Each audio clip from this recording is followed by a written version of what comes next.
Residence degli Ulivi, l'incanto della natura per chi vive in città. Telefono 0962 96 4192 348 01 17 609.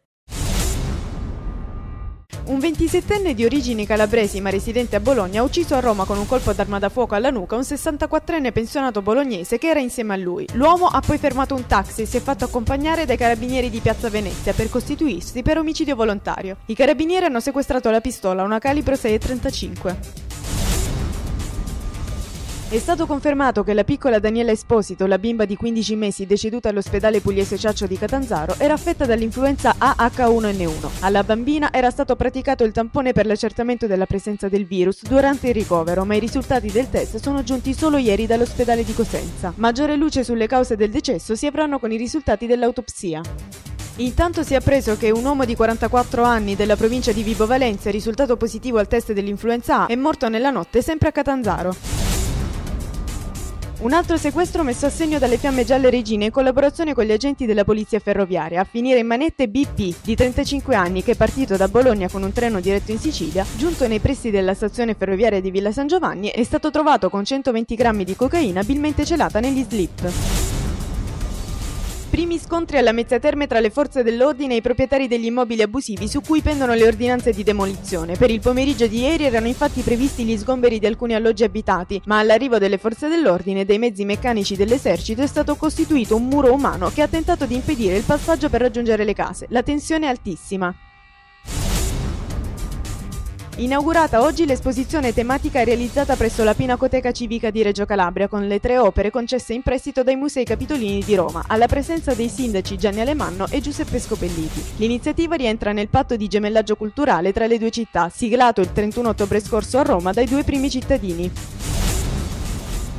Si è celebrato ieri il 20° anniversario della Giornata internazionale per i diritti dell'infanzia e dell'adolescenza, giornata che ricorda l'approvazione da parte dell'Assemblea delle Nazioni Unite della Convenzione internazionale sui diritti dell'infanzia. A Reggio Calabria e Catanzaro i presidenti dei comitati provinciali dell'UNICEF hanno evidenziato che il numero dei decessi dei bambini sotto i 5 anni nel 2008 è diminuito.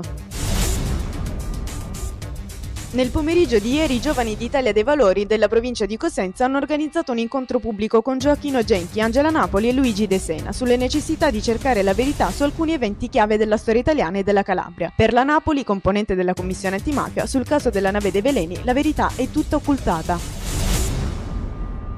Si è aperto sulle note della Ida di Verdi il 100° anno del Teatro Alfonso Rendano di Cosenza, proprio come era successo nel 1909 alla serata inaugurale di quello che era il Teatro Massimo. Lo spettacolo è proseguito con brani tratti da un'opera inedita, La Maria Olivares, scritta da due calabresi, e la rappresentazione dei Pagliacci di Leoncavallo. L'organizzazione però ha lasciato a desiderare, mancavano i libretti e gli intenditori della lirica sono rimasti delusi. La serata si è conclusa con i fischi dell'Oggione. Luca Barbareschi, famoso attore teatrale reso celebre anche dalle sue attività di conduttore televisivo, dopo la tappa crotonese è andato in scena ieri al Teatro Cilea di Reggio Calabria e sarà dal 24 novembre al Teatro Masciari di Catanzaro. Il caso di Alessandro e Maria di Giorgio Gaber è il titolo della rappresentazione che vede Barbareschi come protagonista in una storia d'amore tutta da vedere.